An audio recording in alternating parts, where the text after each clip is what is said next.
Yeah, what a hell of a presentation to end on, Mark Passio. Obviously, he's got phenomenal work, and that is getting down to the source, the psychology, because it's all about your state of mind, and he just nailed it. How you guys doing today? Doing great. Just feeling really I'm good. inspired. How are you? Good. Chris, your volume is pretty low. Hi, See if I can Patty. turn that up. Hey, how are you? Doing well. Doing well. What a hell of a Thanks for joining. presentation to end on, Mark Passio. There's more. How's it going, Mark? Hey, everybody. Can you hear me okay? Yes, sir. We were just talking about your presentation, man. That was phenomenal. It's right on the bullseye. The state of mind that doesn't get down to the causal factor. That's it. That's it right there.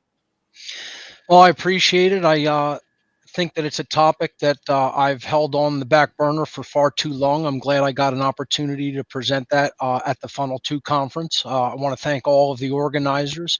You guys did an incredible job. All of the speakers were incredible. I'm just completely blown away by the quality of information, this whole event, and I was really honored to be asked to be a part of it. So thank you. Well, thank you for coming on, Mark. It's our pleasure, and to all the presenters that contributed. I think the content was just outstanding. The topics, everything flowed really well, except mine. But it happens. The tech stuff happens. But other than that, all in all, it was solid. It was solid. So, from me to all the presenters, thank you so much. Yeah, it was so impressive. Am I coming in a little better there, Will? A Can you little hear me bit. now? Yeah, you're still. Let me see if I can raise you up on my end. Yeah, this little mic isn't my best, but Yeah, no, I got you raised up a little bit. cool. Yeah. Yeah. I loved how Mark, your presentation was fantastic. I love how it tied in, and so many of the other things we talked about. You always, obviously you've been saying it a lot longer than we have, and you really have a good way of just putting it all together and sending that message and explaining to people the difference between what they think is okay and what is really absolutely not okay, and it's such a major difference. Thank you, Chris. I appreciate that. I really wanted to try to really help people to understand the difference between even Satanism at a higher level, like in the organized functional network that we talk about as the dark occult, versus how it really affects the everyday person. That if you ask them and say, do you want this agenda? Do you want this complete loss and destruction of freedom?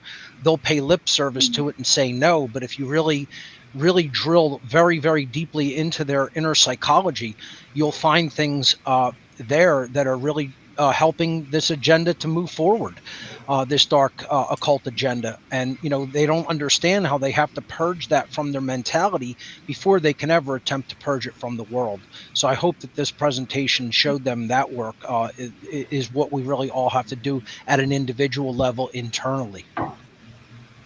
Yeah, and that one part there where you talked about people so often they think we're like animals. That's so common. I've run into that so much. It's like conversations, and you're right. It's just really where people are at, and there's a lot to go in terms of raising this vibration way of thinking. But I've talked too much today. I want to pass it along. I'm really happy to have other people with here. Sethicus just showed up, and Grain's here, and Leslie and Patty.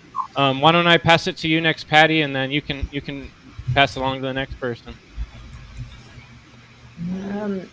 Well, thank you for inviting me to this conference. I really enjoyed, having the commitment to make a presentation. I've never really made a formal presentation like the one I made today, and I was just very honored to be part of this amazing group. I thought everybody that presented in their own unique way, it was just astounding. I was blown away, and I just feel so grateful to be part of this community. It is, I think, one thing, and those of you that spoke of, community and bringing things together. Chris, I really liked your presentation of, the teamwork. It gets really lonely out here, when we're all by ourselves. And, I'm in the Midwest, and even though it's not as liberal, as Alex Jones calls it, it's so liberal. We're not liberal in the Midwest as much, but still people are very rigid in their thinking, and I just feel very isolated, and I work in academia, so that makes it even worse, higher education. So it just brings joy to my heart that I am a part of a community that is putting forth this work. And I always think to myself, as long as I do what is morally right, I'm on the right path. And every decision I make, that's what I look at. Is this the right thing to do? And it's as simple as that. And that's what, finding Mark over 10 years ago, that is what taught me to kind of feel at ease with every choice that I make. And I make mistakes all of the time, but I'm just truly grateful to be a part of this community. And I thank you all for presenting and sharing your gifts. It was amazing. So thank you. That's awesome, Patty. Thank you, Patty. Go for it, Chris. Yeah, why don't we pass the mic to Dorian? I really want to hear something. We so enjoyed your art, and I'm glad you're here. I'd like to hear anything you have to say. Hello, everyone. Can you hear me well, first of Yeah, all? you're coming through. Okay, great. I was checking the sound. Great. Thank you so much, first of all, for inviting me to this event. I must say, as an artist and a dancer, it is a honor. And for me, it's one of the highest achievements in my dance to have been invited to showcase my art and to share it for freedom, for natural law, for this message, more than any performance, more than any dancer would like to perform on stage or dance for some artists. Sometimes that's the highest dream in the dance environment, the dance community, to be a backstage, like a dancer for a main artist or something. For me, it's really this event is a very big opportunity. And I would like to really thank you, the organizer, Will, Chris, everybody behind the scenes, and of course, all the participants for sharing the knowledge you shared today and yesterday. And I think we all put quality in this weekend, and we will put quality out from all the knowledge we got. And thank you to all the participants for watching. And yes, for me, sharing my art for this topic, for this message, is for now like the highest thing I could do with my art. So thank you so much. Dorian, I loved your performance and the bravery that it took, to be filming in the community. I loved the symbolism. It was very beautiful. And I danced, and I really appreciate your dance, your skills. So there's Thank a you. question. There's a question for you from Still Stormwaters. He says, curious about any training you may have done to create such a beautiful presentation. Thank you. Yes. Well, I've been training since I was 4 years old for 30 years in different style of dances, ballet, contemporary. And my whole life, I was more interested by other people's dances. I never really looked to my ancestors' dances. So I'm French, half North African, and we have a very rich heritage in dance in North Africa. And recently, I have started to merge contemporary dance, how I learned it in France, very based on improvisation, very free, and North African dances. And it's the first time actually that I have shared a piece where I mixed the two, which you could see in the second video. So I've been training really on this, on my own style this year, and since June exactly. And so this whole summer I was training in that personal style. And I've incorporated Saidi dance, which is a dance style from northern Egypt, with the stick, which is actually a martial art from Egypt, where I wanted to illustrate the principle of self-defense. And in Morocco and Algeria, there's also a dance with the stick, which is very powerful. And it's the first time I've added those elements in the dance. So you can see this vocabulary in this second video. So that's the training I've been working on, plus organizing really a training that can align my thoughts, my emotions, to then create through actions, through the art, through the dance. So I will start with meditation and then warm up, and then through the dance vocabulary I want to practice. That's And beautiful. also I've been inspired by the last quote you saw at the end of the second video from the book The End of All Evil. So that was in front of me for each one of my training. Nice. That's Thank you. awesome. So it Thanks had for the asking. intention built into it, and it very much came through in your movements. And I like that self-defense aspect. I treasure that. That's very important. It's a huge part of this message, and that I've learned a lot from Mark. And tonight I learned a lot from Sethkis as well. I'm still, reacting, internally from all you shared. Really appreciate your work. Anything you'd like to talk about, Sethkis? Thanks for joining us. Did you ask me a question? I didn't catch that. Yeah, I was going to just go ahead and have you comment what's on your mind from. I wanted to thank you for joining us, and then just kind of check in, see your comments on being here and on the conference. Well, yeah, I want to thank both of you, Will, for inviting me on to give one of my most important presentations that I've uploaded onto Black Earth Productions. And as far as I'm concerned, the hour that we are in right now predicates upon a lot of what I got into with the first hour and 20 minutes or so. It's a seven hour long dissertation and goes much, much deeper in terms of the occult history that's been revealed to me, and not only to what's been revealed to me in terms of the research and study that I've done, but actual experience in terms of being on the front lines for years, not even knowing what the fuck is really going on. And then you come into all of this. And I remember seeing Mark about 15 years ago, and I said, oh my God, finally someone that fucking gets it.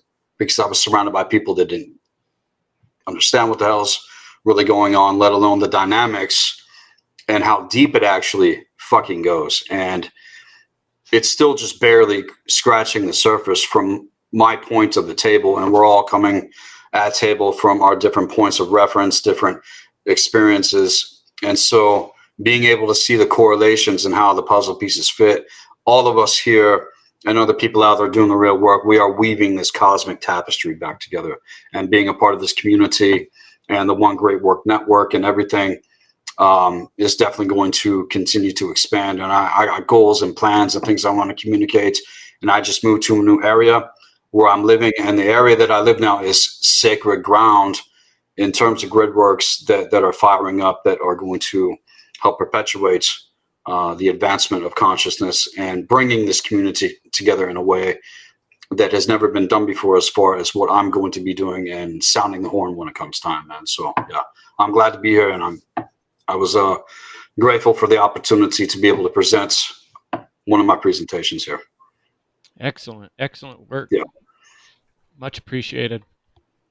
Will, did you have any questions or comments from the community or from the social media chats that we could bring for our presenters? Yeah, we did actually have one. Let me see. Let me pull it up. This is from the sheep will sleep. If objective morality is based on immutable, permanent, unchanging principles, but the nature of reality is constant change, doesn't that leave room for morality relative to circumstances? it's a paradox. Yeah.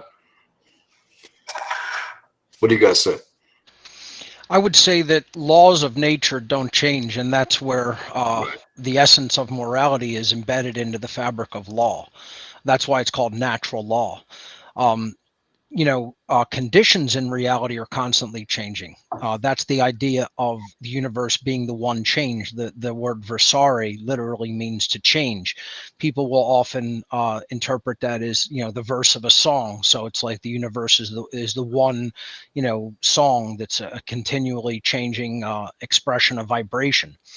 But just like when we say conversation, that's to change together. Again, there's that root versare in Latin, meaning to change. Versatility means a capacity to change. So yes, the conditions of the universe, the expressions of the universe are constantly changing, but laws of the universe do not change. That is where morality is embedded into the fabric of law. I sometimes think it's a little strange how things get so turned backwards in that sense in our modern reality, where people are using laws to try to generalize in all situations, when the truth is all situations cannot be ever generalized. Situations are situational, and that's why we need something that applies in every situation, which is, this defining characteristic of our reality, that there is morality, and that in every different situation we apply the same morality, and it helps us decipher the different situations. The situations are different, the morality stays the same. I would say it's a common code that we are meant to live by. There is no common code of conduct in the world. It's just a free-for-all, like you're speaking about, in terms of things being relative. So whatever's right to a person at any given time isn't necessarily going to be, well, it's not going to be what the fuck leads them to freedom, let alone puts them into alignment in terms of proper knowledge and wisdom. So having an actual code that we live by, especially in terms of one great work network, is going to exemplify the foundation to which we build upon everything else in the future. And without that code, it ain't gonna fucking happen, as far as I'm concerned. What do you guys say? Yeah, and plus, I mean, we're living in a creative, intelligent field that we can interact with, and we can observe the effects. Yeah. Something that I've said, I think farmers were the original philosophers, right? Because they know if they're going to plant zucchinis, they're going to get zucchinis. They can see the rhythm of life with the seasons, cause and effect. Even mentalism. I mean, they can think deeply, and it's practical, right? You're interacting with the physical, in the physical realm, with the unseen laws. So it can be experienced. And this is something that, people need to understand. We're having a subjective experience in an objective reality. So there are laws that are binding and immutable. Right, and taking it to the first cosmic law, this is predicated upon everything that I get into with people as far as laying the proper foundation. It's all about your state of mind. And if your state of mind is completely fucked and not in alignment, and you don't know what's going on, and you don't even know how your own psyche operates, taking it back to what Mark was explaining, at the highest levels, they are dark psychologists, and they know the human psyche through and through. But how much do you think people would assume to even know how their own psyche operates, or what the fuck is going on within themselves? It's all of this mental projection, but it's a mental projection that is manipulated to get people distracted and pulled into 20,000 different fucking directions. And you can't even pull back for a second and go, holy fuck, like, why am I being the way that I am right now? In any given second, any given millisecond, you come to that place and you're able to see clear in terms of your connection to hardcore intelligence, truly ignited from within the full spectrum perception of the flesh of Ra, when it's accessed. And this is the gold of consciousness. This is the gold that they came to harvest in context of the massacre and all these things that I got into with the betrayal of those segments, and the inversion of fundamentals and principles that at one time were taught and were common knowledge, but now being used against us. They use cosmic law against us on a daily basis because they know it's all about our state of mind. Yeah, well said. It's ultimately, there's one overarching agenda, right? It's like the agenda against natural law, to control our perception or to manage our perception. Then we are self-regulating. So it's behavior control. And ultimately, the information we're talking about is the most fundamental, foundational knowledge of self and reality. It's the elements, the elementary information that we should have, and they just invert that and give, like what Mark was saying, give us the artificial ideologies, and people don't know themselves and can't discern deception from truth. Right. That's why I like to talk about the origin or the etymology of the word conscience itself. I mean, people constantly think that conscience is somehow feeling or action, when in fact it is knowledge. It comes from the Latin con, together, and where we get the word science from, the verb sciere, which means to know. I mean, it kind of goes back to what Brandon Martin was talking about in his presentation on word origins and green language. I mean, if we don't understand what our good. words that we speak actually mean, we're not really stepping into a place of knowledge and power. I mean, because words unlock the meaning to things and can ultimately then help us to understand our purpose. That's why they want to distort words. That's why they want to distort language and distort definitions and not have anything really mean what it truly does mean. Because the conscience is just common sense. You bring those words together, it just means common knowledge, what we should all know together, what should just be commonly known among everybody on this planet. It shouldn't even have to be explained over multi-hour presentations as all of us do. It almost seems ridiculous that we have to do that type of work. But this is how far out of common sense, unfortunately, most of humanity has gone. And it's up to us to act as, not, leaders or rulers in any conceptualization, but as simply way showers to show people back to the path of common sense, and just let them take it from there. That's all this is ultimately about. It's actually, I feel, easier than a lot of people make it out to be. People over complexify, and that's part of obfuscation and taking people off of the spiritual path. It's actually easier, and people are absolutely capable of doing it without the level of complexity that they often bring into it. Excellent. And we have a question for you, Mark. What is the difference between Satanism and Luciferianism as far as its tenets? I would say, as far as their main tenets, they're quite similar. The difference between them in what I explain in my work is that Satanists often are atheistic in their worldview, in their view of higher power. They view life as it's parentheses between eternity, and we're here for a brief blip and then gone. So it's a more of an atheistic mindset when it comes down to it. But Luciferians seem to have, as I personally understand the dynamic, a more spiritual worldview, and have fully understood and yet rejected natural law. They understand that there is a creator of our entire physical reality, and that consciousness, that intelligence that underlies everything, has placed laws into the fabric of our reality, into existence, that cannot really truly be undone at any appreciable level of reality.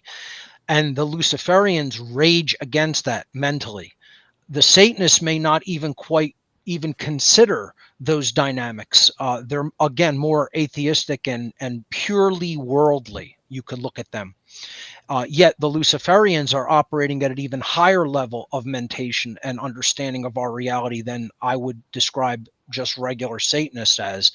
And they are, again, in a level of understanding of how the laws of natural law function, and yet they reject those laws. And that's, a lot of people have described that as that they're ignorant. They're ignorant insofar as the following of natural law, but they know about its existence and operation. They just don't want it to be the case. You could liken it to a person that knows eating horrific poison-laden foods is going to undermine their health, but still does it anyway. It doesn't mean that they're ignorant about the damage that food is going to cause. It means that they don't care enough to make the change to not do that, and they want it to work a different way. That, you know, you'll talk to people about health and they'll be like, but I just want to be able to eat this and still have health. Well, reality doesn't work that way.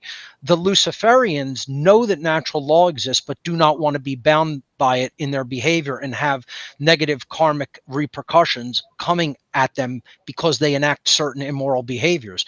And that is why they themselves don't do the behaviors. They mind control other people into the acceptance of a worldview through the manipulation of their perceptions and through giving them bad information. And then they get those people to do that behavior for them so that the brunt of the karmic consequence does not come down upon them individually. That's the difference between a Satanist and a Luciferian to me. And you put out a segment some years ago getting into the contrast between the two. I think it was about 2.5 hours, man. But that was one of the very first ones I actually heard from you, and is, as far as I'm concerned, is one of your best in terms of the question that was asked. So I just want to add that as well. Yes, that one was called, for the person who asked the question, Sethicus is referring to my presentation called Demystifying the Occult Part 2, Satanism and the Dark Occult. And I do get into there a breakdown of the ability to distinguish Satanism. Yeah. There was that one, but there was the one that I'm talking about where you spoke about both. You talk about Satanism and then Luciferianism, and then, you know, got into the cross-streaming context to the contrast, and then the difference between the alignments versus inversion. Right. That may have been one of my podcasts. It was older, man. It was older, actually. Okay. Yeah. So. And real quick, we have Brandon. Yeah, we can hear you, Leslie. Okay. Right on. Awesome. Yeah, we Brandon got Martin here in the building. Sorry if I left you hanging, brother. I didn't scroll down and see you down there. So welcome. Can you hear me all right? Yeah, you're a tad bit low, but I can make it out. Okay. Hold on. Is that better? Perfect. All right, awesome. Don't mind my dog in the background. I have a dog in heat, so he's kind of very animalistic right now, pretty obsessed with her. So he's in the other room. I'll mute myself when I'm not talking. Very good to see all you guys here. You know, you guys put on a wonderful event. Everybody did great work. You know, it's amazing to see all these like-minded speakers coming together, and for you guys to be inspired by, Mark Passio's work and then the Seed Conference. Just such an honor to be here amongst such conscious beings at this time, because it's just showing that we are making a little bit of a difference, at least within this community. So it's very amazing. You can hear him. He's a wild one. He's excited about the Funnel Conference too. Absolutely. He's super excited. He's been watching it with me all day. That's awesome. Yeah, thanks for the compliment. It actually, I love seeing how James Cordner and Joe Murray, they start a conference. So we're seeing this kind of microcosmic of the ripple effect, which is what we're trying to create on a mass level, right? Getting more people to do the internal work and wake up and spread this knowledge. So it's awesome. And my philosophy is elevate and motivate. So this is, we have the convergence. We're converging under mental principles, freedom under natural law, and then we can come together. And it's awesome. Thanks for that comment. Yeah, I think it's a good point too that I wanted to point out. Like Patty's work and Leslie's work. This actual physical world we have to deal with. All these toxins in our bodies and the indoctrination from all these different levels. And I really like how their presentations help deal with that aspect of care of both our own spiritual, mental self and then our physical self in terms of what things we put into our body and how we care for it on the health level too. So if Leslie, you want to make a comment on that? Well, something different. I've been kind of holding on to it when I had technical problems, had to change computers. Sorry about that.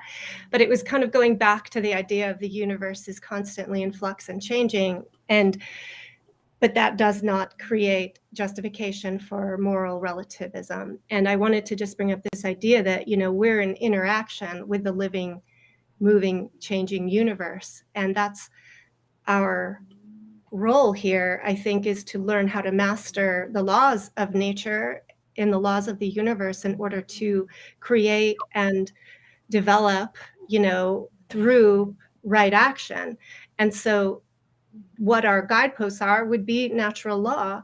And then in working in harmony with that, with our free will, then we can create amazing things.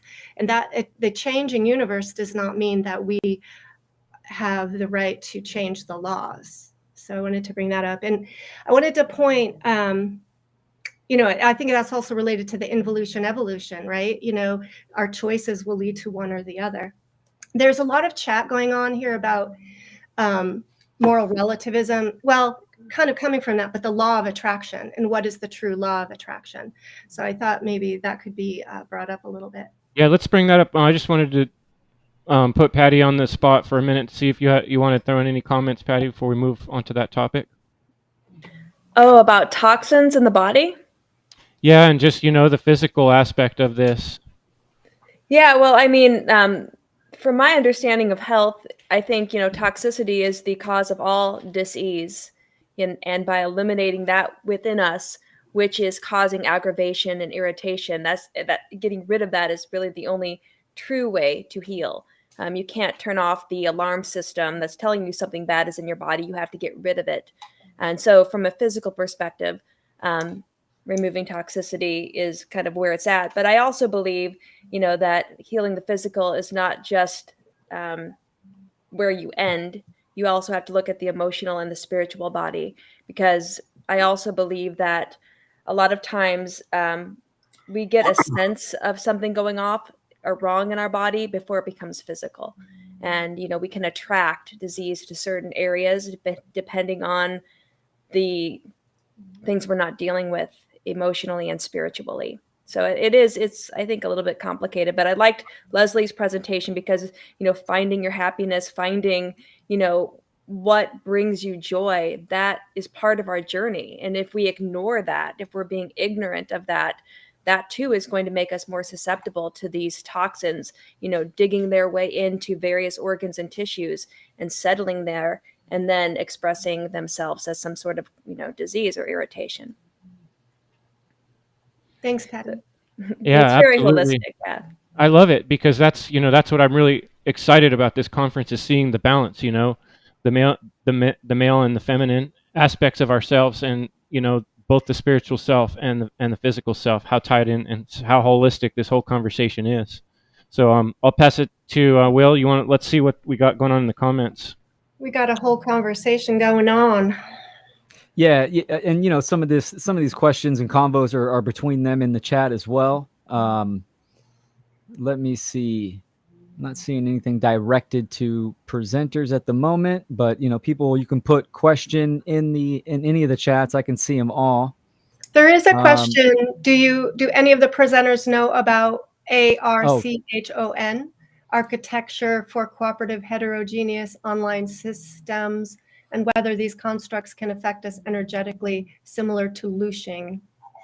Absolutely, 100%. Yeah, that's all that AI shit. Well, to put it that way. We can go into the details, but yeah. Cool. So the biometrics agenda. I studied transhumanism for years. Actually, was in a band. Mark was in bands as well. Putting these concepts and lyrics, and we wrote a song called Predatory Disdain for the Underclass, where I pretty much laid it the fuck out in lyrics and was bringing it with the passion and intensity that I had on stage back in the day. The message has always been the same, which is the truth, right? We switch vehicles from time to time. I'm actually thinking about possibly doing music again. But the biometric agenda, the fusion of AI technology with the human vessel and the AI timeline and all of this stuff that's happening with the advancements of technology, this exoteric technology, that it continues to strip us away from the true technology, which is our physical beingness and our connection to the force of the Jedi itself. Patty, you were talking about toxins and all this different kind of stuff. One of the main fronts of the ground of warfare is food. Straight the fuck up. It is so unbelievably important to be physically healthy in context and tapping into the true technology, as far as I'm concerned, because we still have yet to realize the capabilities that we've been cut off from. In terms of the 5 areas that I work to teach individuals that are initiated into the mystery school on my end, which is first the physical vessel, it's the mental and emotional capacities.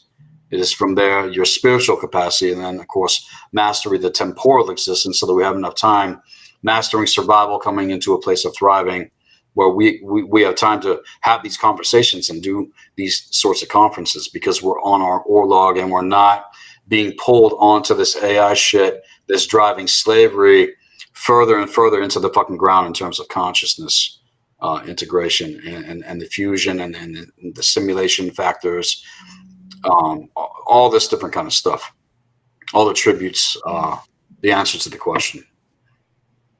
You know, I want to jump off one thing that Seth the Kiss is saying on the physical level. I've been very inspired. I talk about Wim Hof quite often.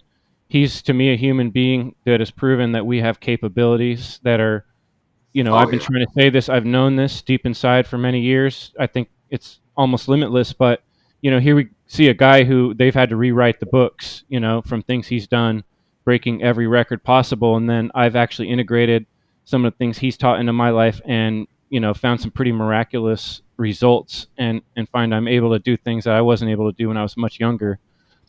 So, I mean, I recommend people that definitely take seriously this journey of the body, learning how to your own. People want to negate the physical body too, man. Like it's some kind of an illusion.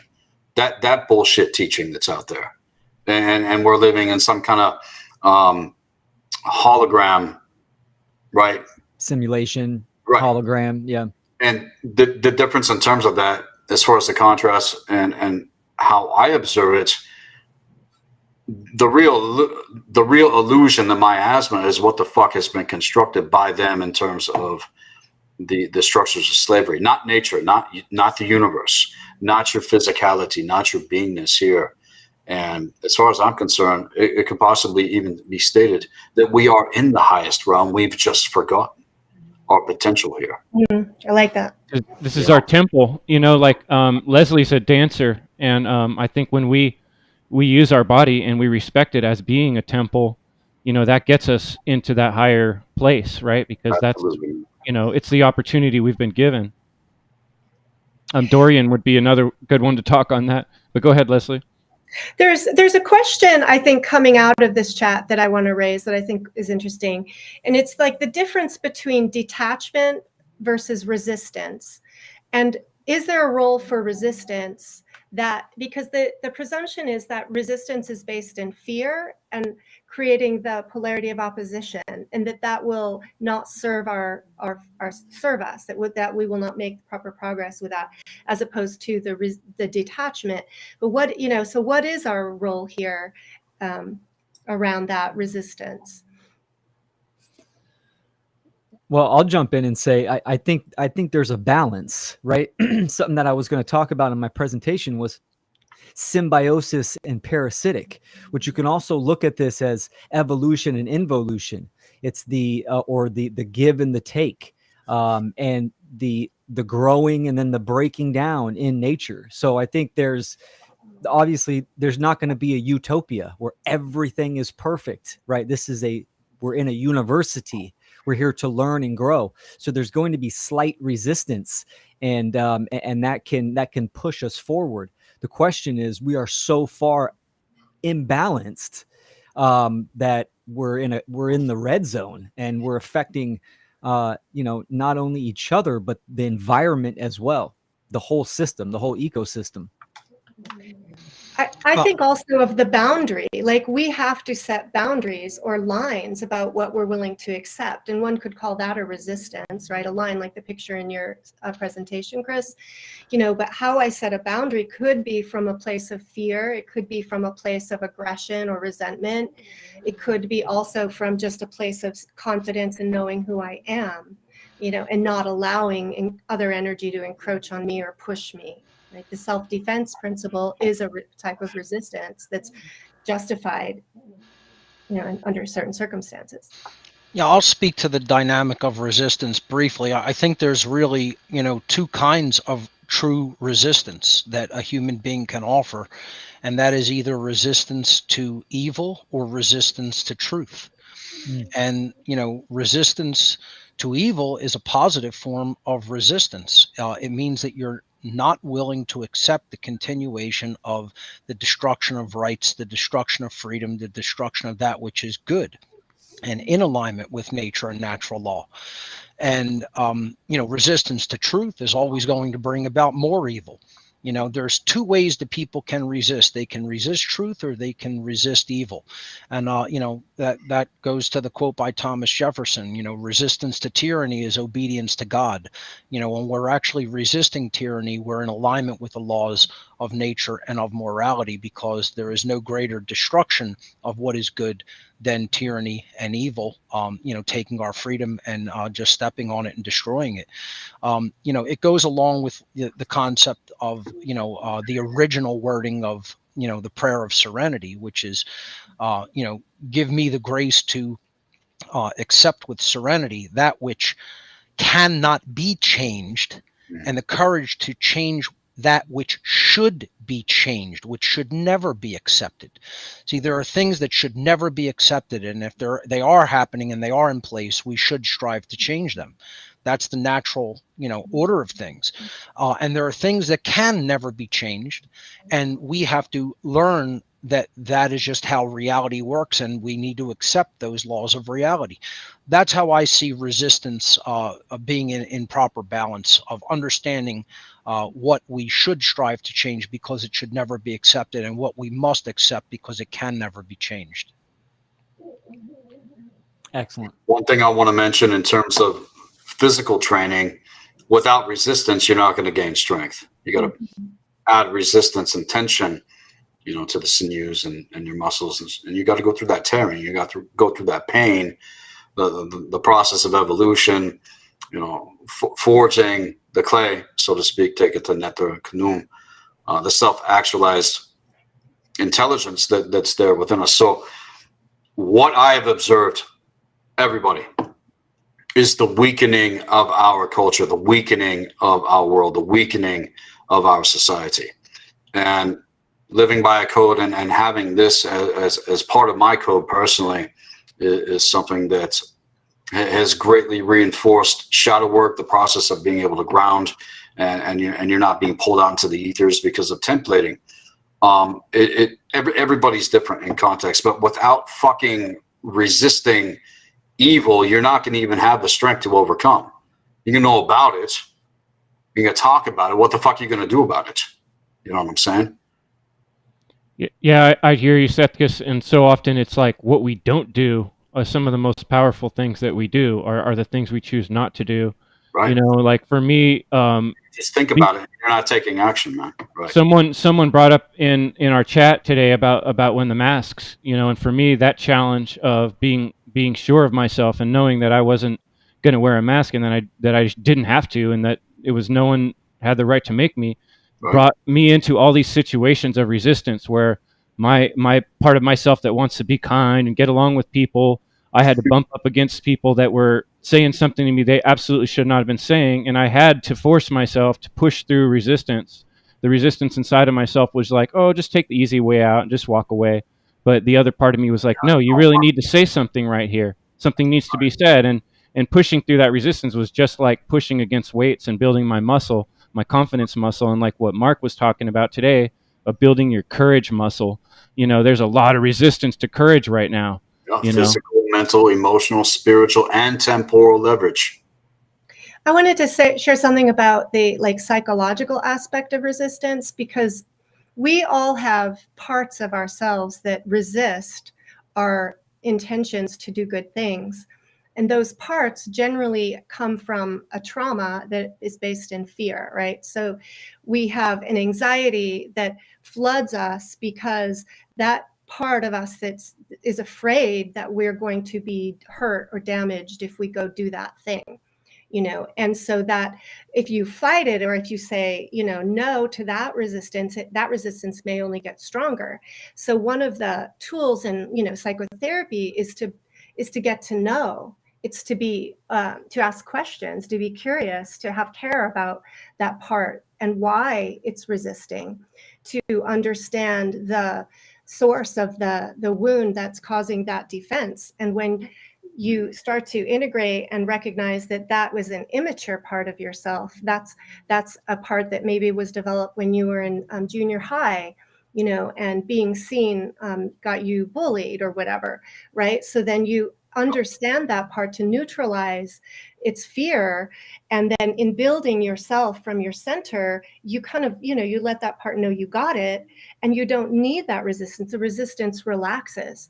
So I think, you know, resistance, dealing with it's like a redirecting of the energies. yeah, and a softening of some energy, of some of the energy. And I Where think I discover people get triangulated into resistance instead of needing to go into that in terms of, how can I say, rising above the triangulation factor, because it's a polarity paradigm that we live in, obviously, psychologically speaking. And when you're polarized against yourself in terms of the true core intelligence, you will always do everything you can to resist the pain factor. Does that make sense? it's like the Chinese toy. You put your finger in, the harder you pull it. The pleasure principle, and they think that this is what's going to heal them. They think this is what's going to make them better, and it's just making them sicker. It's just making them worse in terms of not going into it like they need to. Here's a good question that I want to bring up from someone. This is Jane in YouTube. It's hard. Everybody runs. You know what I'm saying? I have. Yeah. Here we go. Jane, how do you know when you're ready to do this work? Well, if you're I'll asking take a shot at that. Yeah, go right ahead. If you're asking that question, you're ready.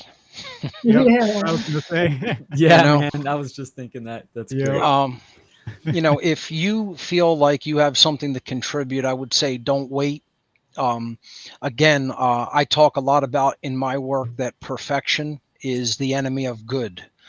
A lot of people have this notion that they have to wait and wait and wait and wait and wait until they have everything exactly perfect. And this is an illusion, and this is something that will often prevent people from putting out work that is good.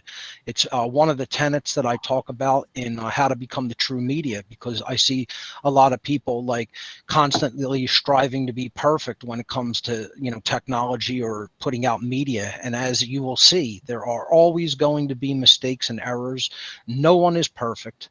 Look at you know, a technical error that occurred during this conference. You know what I say regarding that? So what? This event was phenomenal. It doesn't make a difference if there were some technical problems. It still stands on its own. I still It's really want to fantastic. see your presentation, Will. Oh yeah, Absolutely. no, I'm gonna upload it. But yeah, Chris and I were talking about it afterwards when we started Mark's presentation. We were just laughing at it, like, hey man, the conference was pretty badass. It's like, you know, it's the show goes on. It's all good. Problems happen all the time. I encounter tech problems all the time. You know, no one is perfect. So, you know, it's one of the things that I find is mentally stopping people. They have some mental block because they feel like they're not good enough to speak on something, or they're not ready to speak publicly. If you're asking that question, you're probably ready to speak publicly because you probably feel like you have something valuable to contribute. And if you do, you shouldn't wait to try to get that dynamic perfect. Create something that is good and then improve upon it as you go. But the important thing is to start.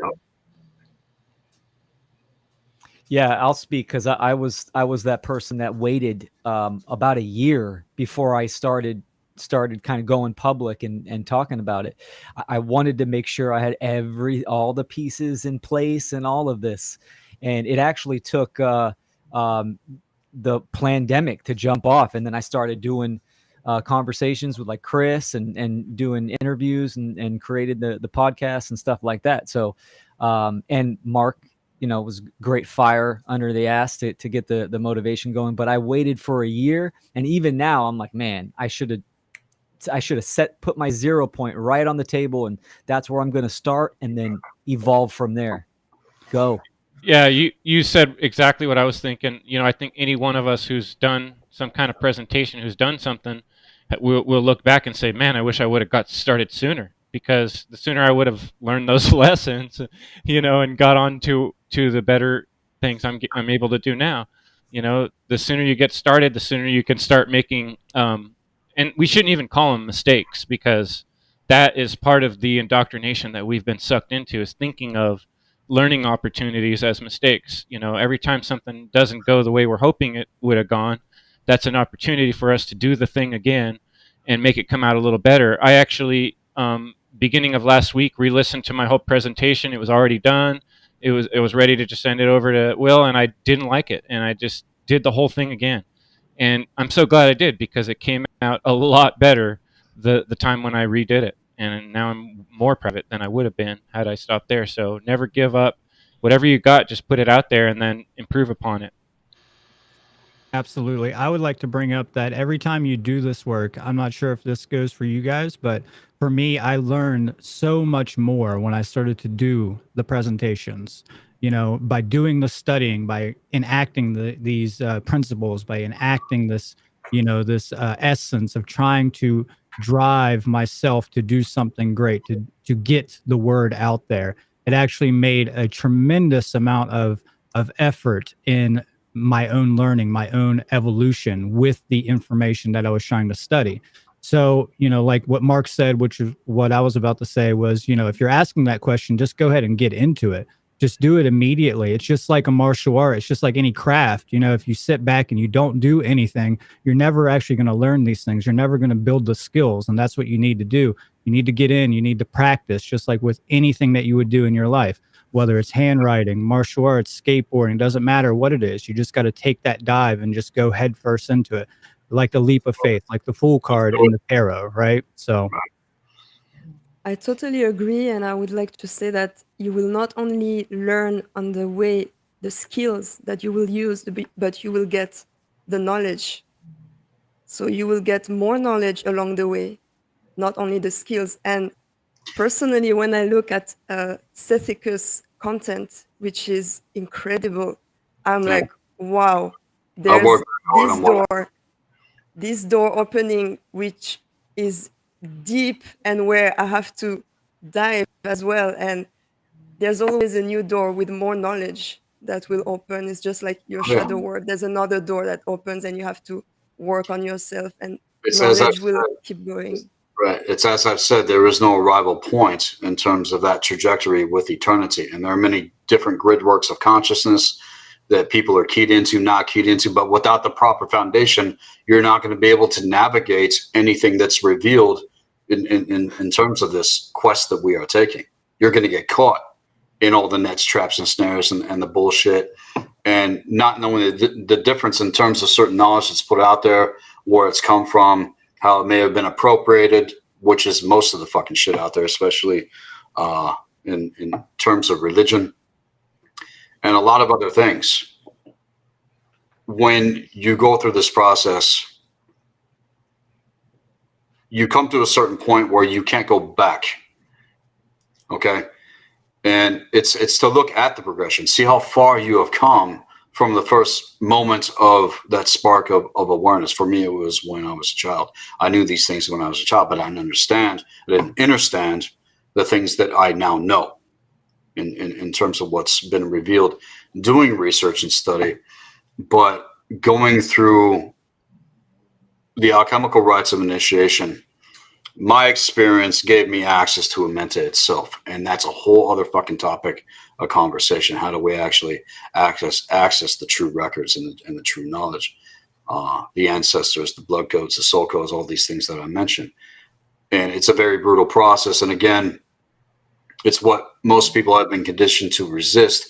So you only get so far, and then you might be getting a little bit of results here and there, but not to the point of mastering all 5 areas where you stand within the fulcrum of the circle of the magician. That's the pentacle: physical, mental, emotional, spiritual, and temporal existence. Mastery of all 5.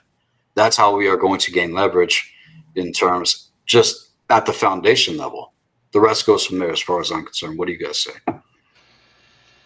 Yeah, I'll speak to that dynamic a little bit. Again, that level of knowledge and self-mastery puts one in the perfect position to then be an influencer of others. And that's really what magic is. I mean, it's action at a distance. And, people will say, well, oh, magic is just a Hollywood thing or something. It's not. It's a very, very real world thing. I mean, look at just look at the dynamic of media. In general, how many people's minds does that influence and shape for the negative on a daily basis? If we come into a proper perspective of human consciousness by, really understanding the laws of nature, understanding occulted knowledge and wisdom, and stepping into the role of a teacher, an influencer of others, that's action at a distance. There's no better definition of magic to me. And as it has been said, to kind of go back to the main question that was asked there and add this as an addendum, if you really want to learn something at a higher level than you already currently understand it, teach it to other people, and you'll gain a whole new and higher level understanding of it. Yeah, there's something about the mind, that's really powerful. The mind that you get into when you look at something from the point of view of, I want to teach this, you learn in a different way. And one thing I've noticed in a lot of years, I've been in construction work, and there's some people that you try to explain a task to them. And if you give them a concept and you say, hey, here's basically the concept of what I want you to do, some people will fail miserably because they're so used to receiving instructions. And there's other people, if you try to give them instructions, they get frustrated. That's myself in school. I couldn't stand it, why they kept giving me instructions. The only thing I need is concept. I need to know the why of a thing. And when you're looking at things in terms of, how am I going to explain this to someone else, it forces you to go through a whole nother level of conscious thinking and putting yourself through this process. It really produces powerful results. So yeah, the sooner you get started, the better too on that. Yeah, I think something to be aware of, and I've seen this with people kind of, fluctuating. They're on and they're off, they're on and they're off. It's good to be observant of your habits, right? Because, I mean, even doing this work and learning the technology and trying to get just an outline and a plan of putting out content and types of content, your bad habits can kind of sneak into there and maybe knock you back a little bit. So it's something to just be observant of and take note of, right? I mean, the shadow work it's a process of self-synthesis, and it's ongoing, which leads into the next question, unless anyone else wanted to jump on the last one. Well, I want to add, as far as making content,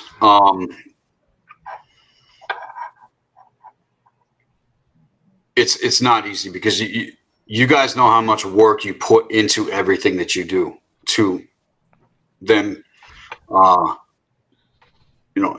should say, put out, and then people see the final product. They don't see all the backdrop. They don't see the problems.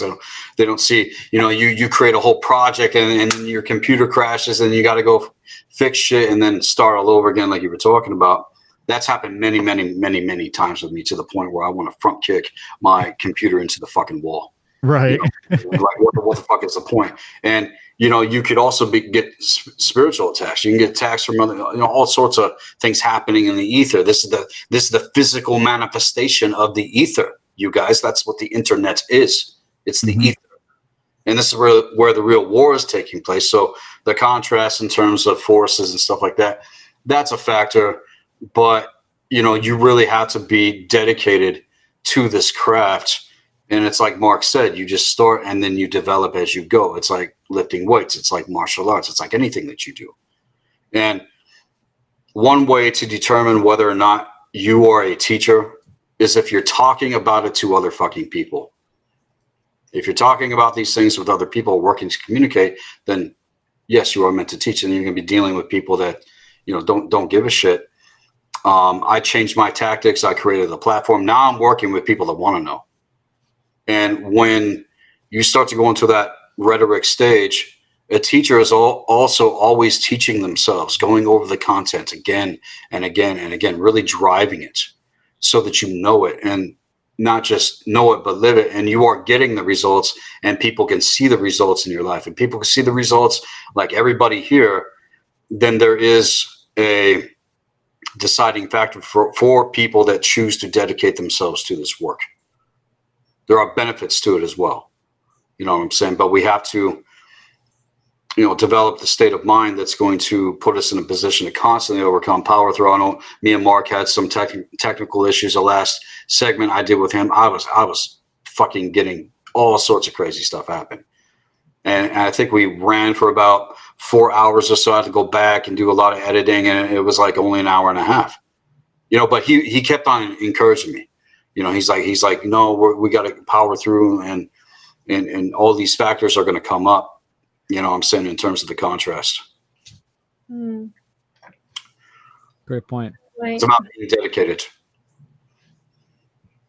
I had something similar happen at the last Seed conference where I couldn't actually access the conference myself, and it was very irritating. I had like internet gremlins just taking down my internet and my power all of a sudden. It was like these forces came out of nowhere to prevent me from actually hosting my own event.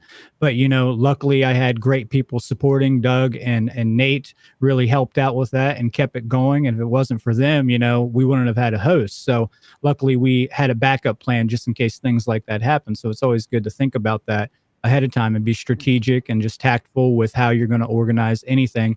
And that even comes to presentations or anything in your own life. Always think about, hey, there's going to be things that come up, and we just have to work through those things and continue to commit and persevere, because great forces will come to your aid if you are bold, no matter what. Absolutely. Yeah, no, for sure. It's been so hot in California, 110 degrees. They had rolling blackouts, and all last week, Wednesday, Thursday, approaching this weekend. So I got a generator out there, and I had a little car for my van. I can turn that on, and I got extension cords. I was just problem solving all the potential problems. So it's a process. Yeah. So we have another question. Let's see. With the great work being so vast and seemingly never ending, what does balance look like in your life? When do you take breaks? I got a little comment I want to make on that one right away, because that was for me this summer. I had, since COVID started, my life has been like an action-packed story. If someone was there filming it, it would be pretty interesting to watch, because a lot happened. I moved, ended a long relationship, and started a whole new life. And then a few months later, I did it again. I moved again and started a whole new relationship, whole new life. And, I was also trying to do this work on my free time, getting new jobs. And I pushed through it. And actually doing this work gave me a way to work through some of the pain and anxiety and sadness I went through. But, it's never easy. But it actually helps you deal, like what you first said, Patty, when you came in, is how lonely it feels. And when for years you come to realizations of all these difficult topics, that you start feeling alone in the world. When you start putting your extra time and energy into, like, say, making a presentation, you'll feel the strange thing that happens where you become obsessed with it, and you can't wait to get done with your 9-to-5 job and to get back to your presentation. Then you stop watching Netflix. You don't give a crap about Netflix anymore. And you'd be amazed how much time in your life opens up when you just never turn on that damn thing ever again. I don't watch TV. I don't know what's going on in the news. I don't got time for that shit. I want to see Sethicus's videos and Patty's videos and Brandon, and I barely can find time to do those because I'm working on my own stuff and it takes over my life. But that being said, I had to take a couple months off after all that stress. And I just I was still doing work and some interviews, but I didn't do my regular podcast. And I just, every chance I had, I went out in the nature, I went out to the lake, and I used that time to meditate and come up with the information that I put out in this podcast. So it's a balance, and it's not easy. Yeah, I think it's important to remember that no one is a machine, no one is going to be able to do this 100% constantly with no break or rest. Everyone, has a physical vehicle, our body, and we should listen to it when it's telling us that we need rest and recuperation. And I mean, if you look at my work, I've taken many hiatuses over the years, and then try to come back into it stronger than ever. But everyone needs rest and a break, and that could take many different forms. I mean, it could. I think really we have to do that on a microcosm. When we're getting tired and something is bringing resistance to us, step back from it, take a break.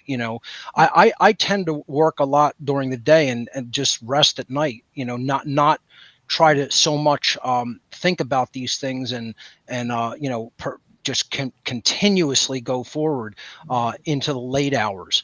I used to be more nocturnal and work a lot at night, and I kind of shifted away from that and like do a lot of my work during the daytime hours, and then after a certain time, that's the end of work for the day, and just rest and let the body do its healing and recuperate at night, and then do the same thing the next day. That's the microcosmic level. At the macrocosmic level, sometimes you've been doing it so long, so straight through, you need a longer break, and that's what I would refer to as a hiatus, or just taking a long stretch of time away from doing this type of work to do personal things or things for the self. Again, that doesn't imply selfishness. It implies that you're doing what's required for your body and your psychology in order to do this in the long term, because this is a long-term war and a long-term effort. So that's where I say balance comes in, is understanding how to adjust your work versus rest in the microcosmic and macrocosmic levels. And it feels good to actually rest when you drive yourself into obsession. You create something that's of quality, and then you're able to take a breath and step back and go, "Holy shit, this is excellent. This is some tasty shit that I just put out," or whatever. You like earn your break. That versus just being fucking lazy and not doing the goddamn fucking work. Yeah, we don't need to be lackadaisical. Yeah. That's not going to work here. It's not going to fucking fly. That's not the code. It's not the eternal code that's driving this. You know what I'm saying? You have to become obsessed with truth and allow truth to be the guide. I'd be up, 5, 6 o'clock in the morning, night after fucking night, working on projects, because you just lose track of time. You lose that sense of being controlled by the confines and limitations of what the fuck's been constructed around us. And you're able to flow and move with that energy and be in a position of creation, let alone co-creation with other people. And I think that's very, very powerful. But definitely taking time to rest. I had to do that in 2020 in terms of what happened in my life. I really had to pull back hard because of how hard I was driving everything. And this is something that I've also mentioned to others to be very fucking aware of. If the people around you are not evolving with you, there's eventually going to be a repel. You know what I'm saying? So you got to count the cost, because this path work and this life that has developed that I'm experiencing has cost me everything. I don't know what's been like for you guys, but this has literally cost me everything. Even time with my own son, who's away from me right now. It's really, really fucking hard. But I'm still dedicated. I'm not going to allow circumstances and bullshit to stop me from being in the position that I know that I'm meant to, teaching people that want to learn, really want to fucking learn. You know what I'm saying? Obviously, the things that I'm getting into with my platform, I would say that they are advanced. Not so much for me, but always come out of that place of overflow from what you do know. And then that increases the capacity to learn more and to integrate more. As far as the progression rate, and everybody's on a different progression rate in terms of consciousness expansion, integration. And, it's not just a gauge where you are, but being able to see where others are and meet them where they are. Being able to speak to children, like that presentation that came up after mine, the contrast was extreme. I was like, what the fuck is this, right? I didn't get it at first. But the importance of being able to dance and move and be in any position, I think is key if we're going to evolve. And never fucking forget where you came from, because there was a time that you didn't know this shit. You know what I'm saying? You were completely ignorant and just as enslaved. So let's see. We got another question real quick. We'll do a few more questions. Let's see. Many here seem adept in energetic personhood protection. Could some discuss techniques you may use to shield up when needed? Many places just unbearable without shielding up, like big box stores. You know, I want to address this real quick, and then I will pass it right along. Partly what I brought up in my presentation was my moral relativism spectrum chart. And I think that when you're out in places like big box stores, it's important to remember you can never judge people. You know, we worry about judging people, but we also judge people constantly. I mean, we judge. That's part of what we do, is we figure out whether something's safe or not. And I've come to recognize that it's not safe to bring out your most important things with just anyone, right? Like, so you gauge your level of involvement with people depending on the situation. And when I'm out getting my supplies, I'm not really in the place of trying to talk to someone about natural law. That being said, if I met someone who, you know, struck me and they were open and they were wearing a "Well, what on earth is happening" T-shirt, yeah, we're going to stop and have a conversation. But otherwise, I don't have time and energy to waste my time with moral relativists. I'm in here to get supplies and get out and get home. You know, I'm here to do a job. When I get home, I can do my presentation, talk to people that want to talk, you know. So that's just kind of my point of view on it. I think it's important not to waste our energy, and that we have to have that energy for people that have earned that energy and that natural energy exchange. But I'll pass it along. Patty, you haven't said anything for a while. You got any comment on that one? Oh, about guarding on my energy, like a big box stores? Yeah, Oh, personal protection. I don't know what it is about big box stores, but with those like overhanging lights, I always feel energetically off. I feel uneasy. I feel like something's going on. I remember my dog who turned 5 years old today. I was getting him puppy trained at one of those big dog stores, you know, like, I don't know what it's called, like one of the Petco places, and they had those big lights. And every time during those dog trainings, I would just get unbalanced. And the same thing happens to Walmart. So I don't know if it's just something that I shouldn't be in those places. That's what it's telling me. So I tend not to go there. But I don't know how to reverse that or how to protect myself from that. So I'm listening to what you all have to say. But it's more of like, I don't know if it's the energy of the light bulbs or something. I've heard people say that.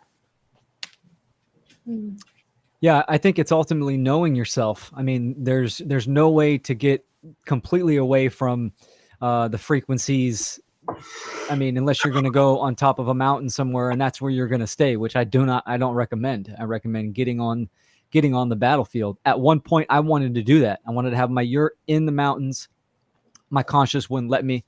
Now I'm in, you know, the suburbs, so I can have good internet connection and try to do this work. But taking care of yourself, the elements, right? Sun, breath, water, food, movement, Grounding. And sure. Grounding, absolutely. Cover the basics and the mind. Stay centered and grounded in mind as well. It's so easy nowadays to just have the misdirection and the fear tactics take you away. So, you know, be conscious, like Crit said, you know, time management, energy management, you know, be picky on where your focus and your attention goes. I'll chime in on a dynamic of that. You know, when it comes to being around lots of other consciousness, no individual is completely cut off, isolated, or an island in that regard. Other people affect our consciousness, our feelings, etc. And you know, I think it's a big misconception that people can never be taken out of a form of consciousness by many, many other people. I mean, I don't think people should beat themselves up if they feel some anxiety or agitation when it comes to being in a place where there may be a lot of low consciousness and low vibratory energy. It just means that we are all affected by each other. And that means that we should strive to bring ourselves back into balance and not let that make us completely go out of control and haywire. But it means that it doesn't mean you try to completely eliminate that, because that's sort of like burying, I feel, natural feelings and natural dynamics that are always going to be there, and that we shouldn't like just say we have to be perfect, and no matter how degraded the consciousness all around us is, we should just feel good all the time. That's just not really the case. I mean, it's a very impractical way of looking at how consciousness and enlightenment really work. I mean, again, that being said, I don't think we should let it go into extreme forms of imbalance, and we should be able to control ourselves in general. But it doesn't mean you don't allow yourself to feel like that, and beat yourself up over it. Right? You feel it and you let that move through you. Like, hey, that happens to me. I can only stand places like that for certain durations of time, and then I have to extricate myself from that situation. I think that's natural. So I think that's just a pragmatic way of looking at that, and people shouldn't necessarily strive to completely eliminate that or beat themselves up over it if they fall short of their perceived expectations of how one should be around consciousness like that. It's my take on it. Yeah, man, it's obvious that we are surrounded by people that don't get it. They don't understand or even see how we're being targeted on all these different levels. And that, to me, is an indication of how powerful we actually are as humans.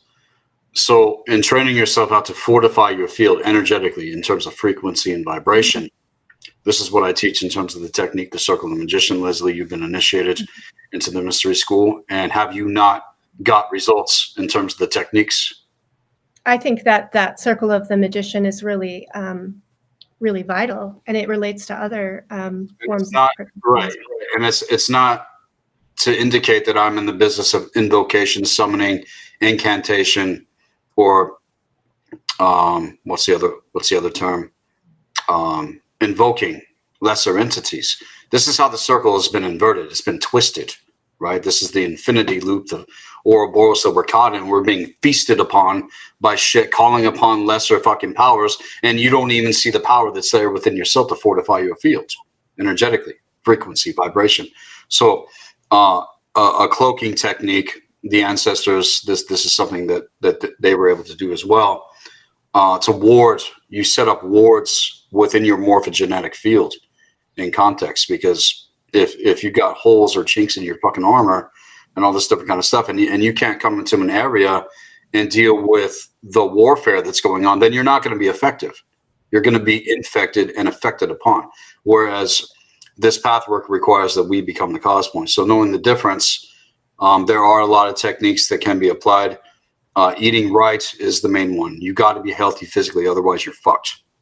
You can have knowledge about all this stuff, but it's not just knowledge, but health and also application in terms of certain techniques where we are integrating portions of higher self and our connection to our eternal spirit. That's where you stand as the pentacle, whereas the inversion, it's matter over spirit, it's scientific materialism and all this different kind of shit that we're fucking dealing with, the satanic paradigm, this the cult of Aton, Setu, in context, right? I like to think about, the field that we have, you're describing, is similar to what Elaine McCusick describes in her book about that biofield. And that also resonates with what I've learned about the Pokpo, which is like an energy bubble, the way that the Pacos, the shamans in the Andean mountains of Peru, their cosmology, they describe that we have an energy bubble, an energy field, and we can sort of pull it in or we can expand it out, and that we have through our intention. So where our intention goes, the energy flows. And so we can intend to move energy and clear energy. So I work with people almost all day, every day, you know, with people with a lot of trauma. And so I have to be really aware that I'm managing my energy field and, you know, not creating or allowing holes. So I create holes if I'm not well, if I'm not well rested, if I'm not eating well, if I'm not managing the holistic habits, you know, well for health. And then I think, you know, I have to be aware of my mind, my thoughts, and how, you know, if I'm getting triggered by what someone is saying, or if I'm triggered in my own personal life, that creates another kind of opening. So it's like really self-awareness and being clean, like, and purifying the energy, I think, through our, you know, moving the energy out, cleansing our energy daily.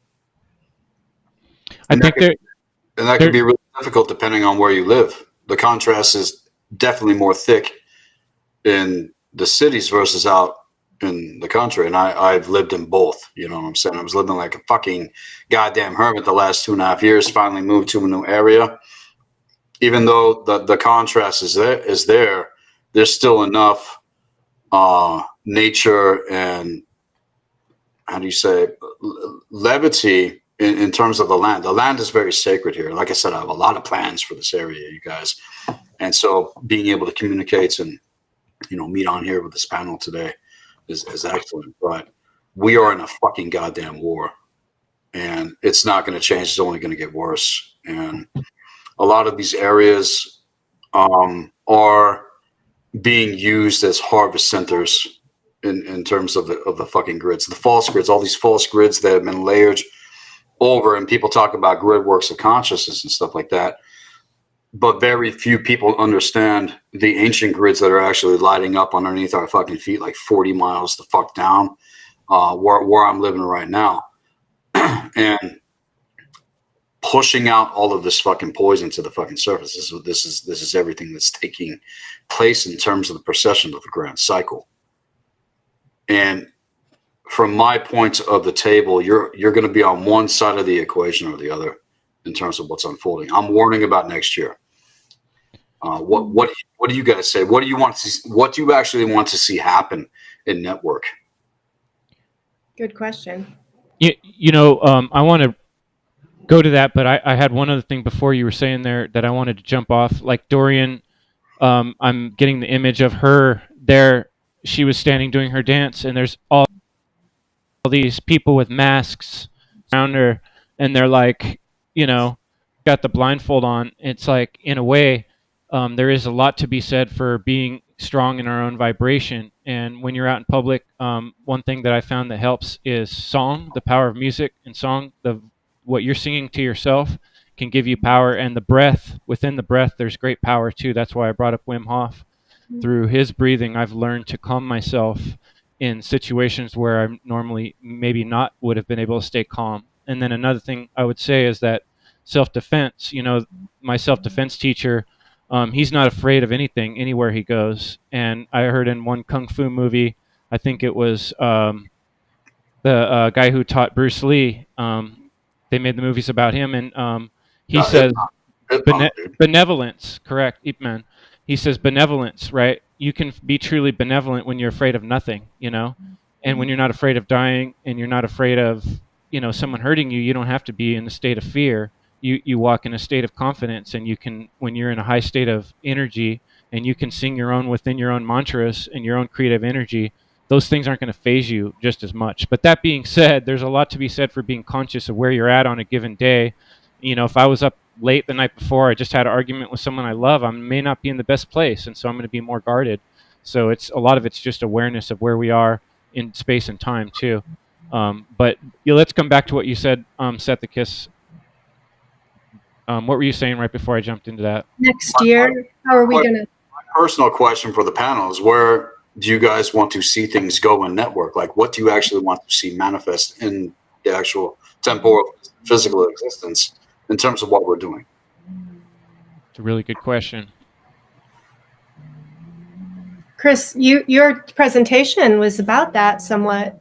What was your vision as you're putting that call out for teamwork and unity and working together?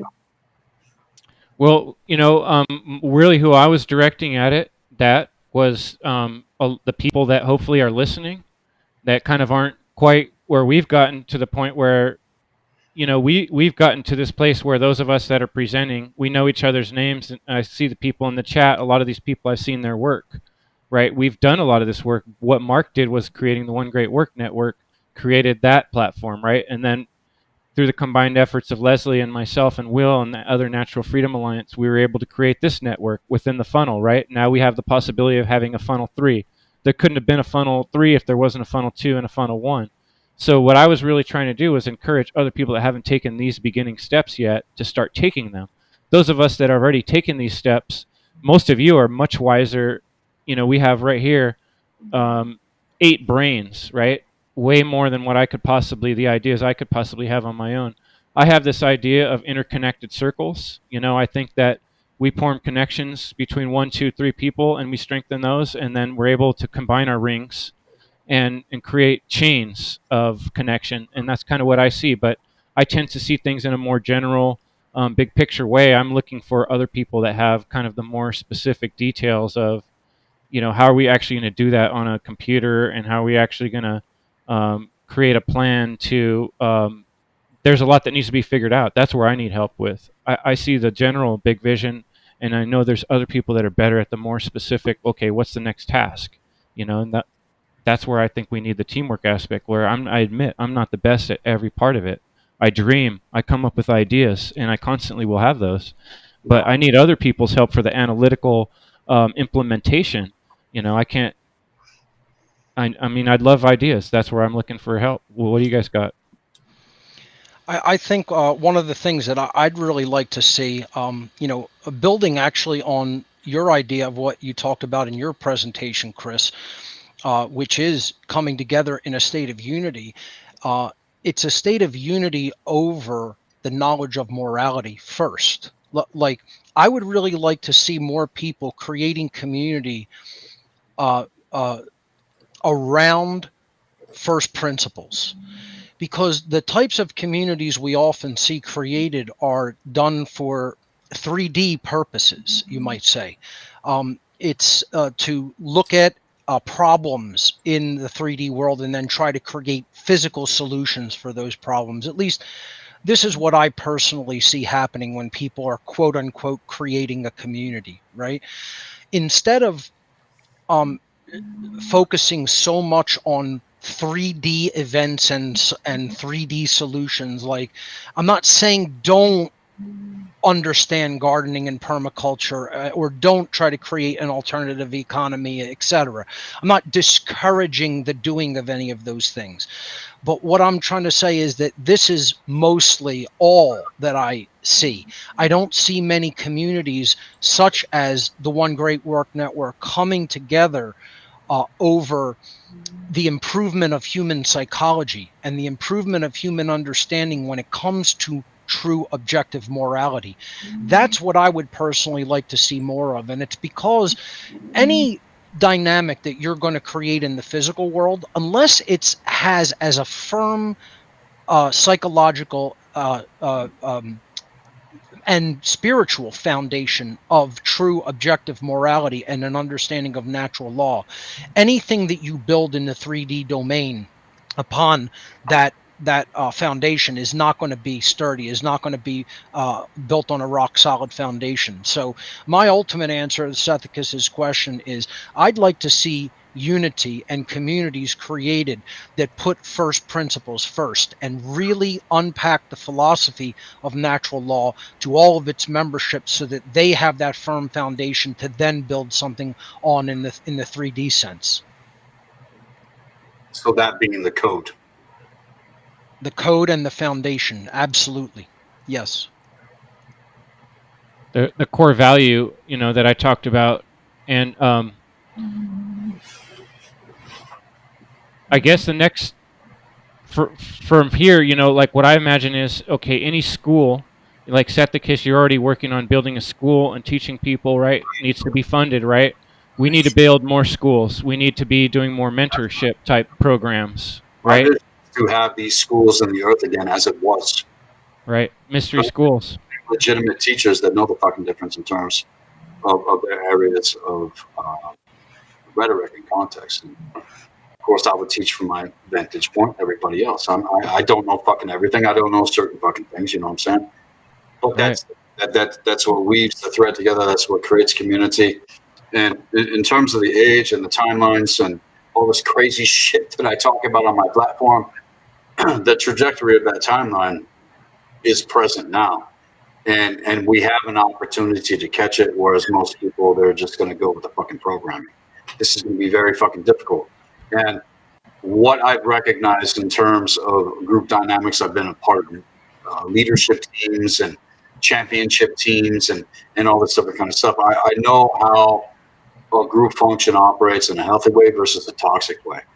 And if people aren't doing the real great work in context, eventually all that toxic fucking bullshit flies the fuck out in a group dynamic. Mark, you've had so many fucking things happen in terms of networking with other people, different events, and all this fucking fallout and bullshit. So have I. And this is something that cannot fucking happen from this point onward, knowing the difference. Like vetting motherfuckers and not just, you want to be a part of this, you support this, but not actually having a code to be able to, discern. I think it's a lack of discernment because there's a lot of fucking snake ass motherfuckers out there that just, on top of everything else, want to ride in on the coattails of those that have done work, have sacrificed unto themselves for this path and have gone through legitimate fucking trials and hardship to be in the position that they fucking are. And that's the mark as far as I'm concerned. Now I just didn't jump onto a fucking bandwagon and not go through the tests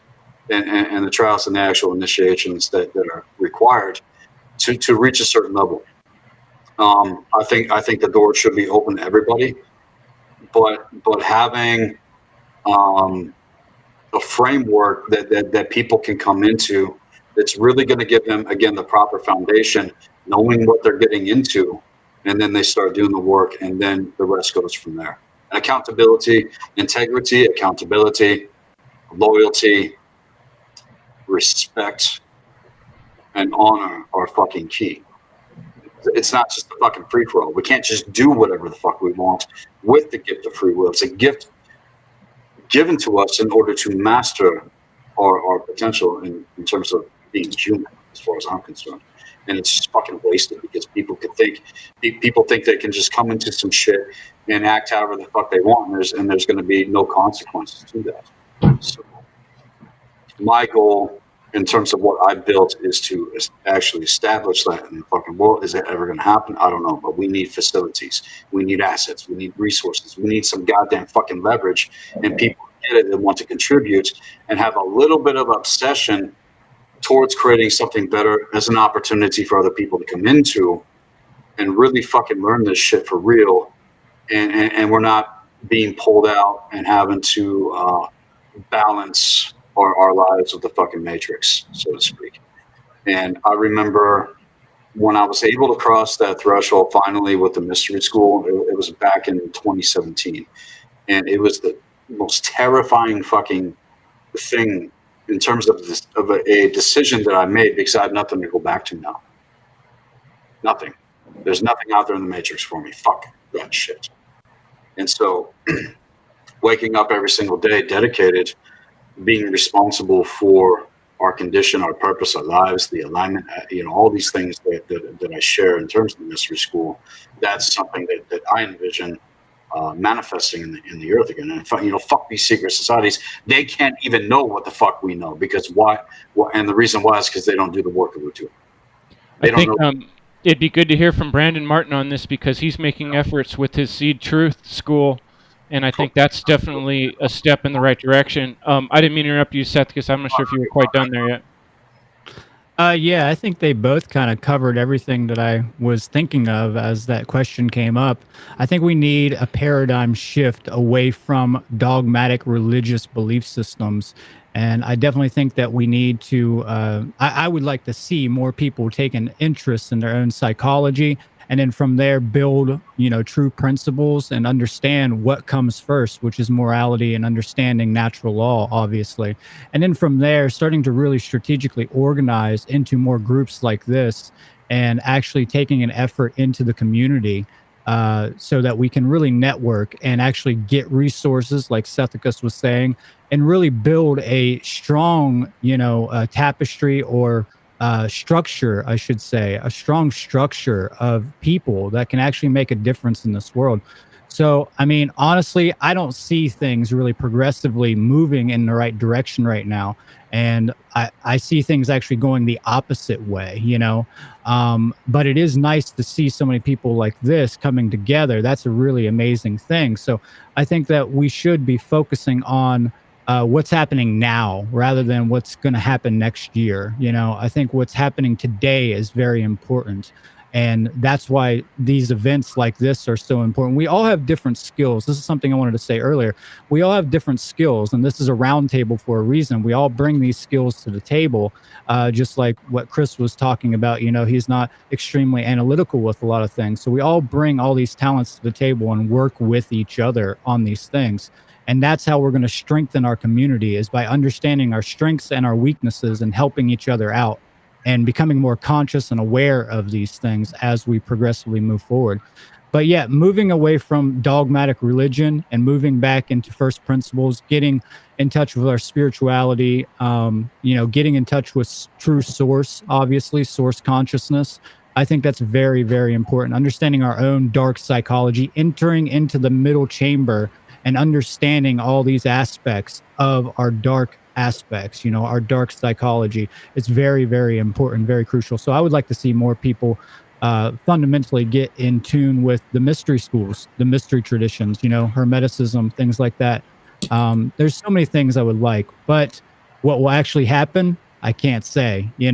It's all up to us. It's up to what we're actually going to do. What happened on my end, and thousands all across the world have been initiated. Right, absolutely. Yeah, and I mean, it's like a brush fire, it can take over. Yeah, it can take over super quick if we will it to happen, right? If we will it into existence. So we have to have the willpower to do that. And I really hope to see that coming forward in our world, is more willpower and positive resistance against tyranny, against false authority, against dogma. Yeah, right. We create it in their fucking faces. Fuck them. Absolutely. That's right. And another thing we can do as a community is support one another's work. And when I hear someone who's got like health questions, I'll be like, "Hey, have you checked out Patty Lauder's work?" Someone's getting depressed, I'll be like, "Hey, check out Leslie Powers. She's been a therapist her whole life." Someone's like cooped up in their house, and I'm like, "Hey, check out Dorian. Learn some dancing." Whatever, each of us have talents and things to share. And now that we're all bringing forward and saying, "Hey, here's what this person's good at," the more we know who to contact or whose website to advertise for. And this can help each other financially too. In order to get out of this slave money system, we'd still have to deal with this, real problem of obtaining food and resources. And we can help each other with that to some extent. I would say use their system against them. And Go ahead, Nessie. I want to add something about building relationships. I think that there's been some broaching of the topic of trust and the difficulty of trusting, and the way that you decide whether to trust someone is through interaction on some level. It means building relationship, getting to know people through communication. It does involve taking some risk to move in a certain direction and test out people's character and their stability. I think that's true in person with building small communities and friendships. And I think it's true in our level of working across the internet to get to know each other. And many people are afraid to do that, to reach out, and or maybe if not feeling confident in themselves to even step up and be alongside, others in a round table. And I'll just say it's just so powerful to take that leap, to step forward, to build a relationship and get to know people. And then you get to build some confidence and trust that will then lead to more collaboration and more powerful work together. You got to be real from the get. You know what I'm saying? No bullshit. Right. Absolutely. Yeah, that's right. I think it would be great if we could see more courage also, whether it's to know ourselves, the courage to do the inner work, the courage to speak up, the courage to in our daily life. And there's one sentence I will always remember from Mark Passio's podcast, where he said that Satanism is when you're going to do something that you know you shouldn't be doing. And I have this in my head in every action I take now, even for simple things. Like before, I used to like to play a video game that I knew was addictive, and I had it in my hands when I was very young, like 13 years old, and I knew this video game was not good for me. I would stay hours on it, and even when I stop, I remove the video game from my computer for years. I will still want to play and think about it. I really want to play this game. And sometimes I will put it back and play. And only a few years ago, when I was going to do it again, play again, I thought I had this sentence in my head because I listened to the podcast, and I was like, if I know that I shouldn't be doing this because it's harmful for me, I never feel good after I play a video game. Why am I doing it? So I'm a Satanist then. If I know that I shouldn't be doing this and I do it and it's painful for me in the end, and I'm not doing anything, I'm wasting my time. I could be painting again, or training my dance, or reading, getting knowledge. The reason why people are distracted by all this fucking bullshit is because they have no real sense of purpose. They don't even know, they don't know who the fuck they are. They don't know what their purpose is. So they're easily distracted into all these things. I stopped playing games when I was like fucking 13. I was like, no, I gotta play the real game, you know, go on the real quest, you know, which is our fucking lives. That's so key. you know, seeing it like that, you know what I'm saying? That's key. Yeah, purpose. That's Stimulation really otherwise. what we're really all about at the core. And when people don't recognize that, they're confused. Yeah. And the thing is that the knowledge of natural law, for me personally, it's what I found in Mark Passio's podcasts, even if I repeat myself. And I know many of you also had the same experience. But it was this knowledge of natural law, of ourselves, of truth, of true freedom that made everything clear in my life. And there was no doubt that I will go back to do certain things, or I could, like, I don't know. For me, when I think about it, I'm so thankful, because when I look at how I was before, or what I was doing, my actions, or even just my mind, my thoughts, and the confusion and no purpose or distractions. And this knowledge was really a key that made everything clear, free myself. I became free. And you were talking about obsession. It's like you realize that there's nothing else you can do once you know this is the key. There's nothing else to do, and everything else will feel meaningless.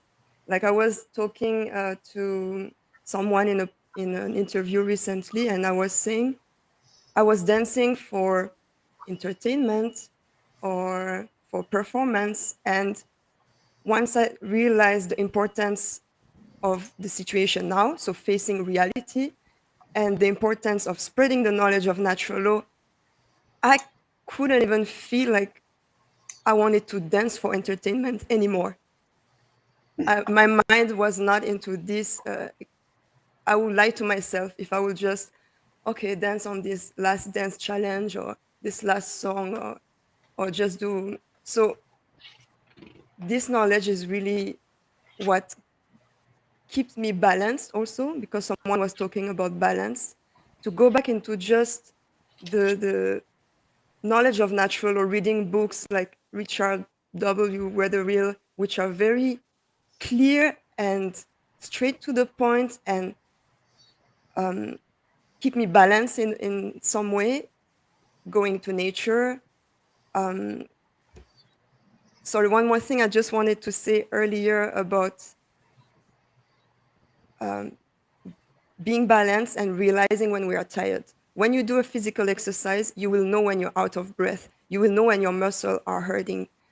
My martial art teacher always tells us, take a break. Okay, do this line, take a break. But with the mental part, we need to also realize when to take a break with this. And it's easy to feel it physically, but mentally we need to break. So Nervous breakdown. Too much. Yeah, I think it's important to realize, recognize, and I jumped from another topic. Sorry, but I just realized I wanted to talk Yeah, about no, that was this. good. Yeah. I'm glad you brought that back too, because I remember that part of the conversation. Self-awareness is so key, knowing thyself. Yeah. And attuning, paying attention.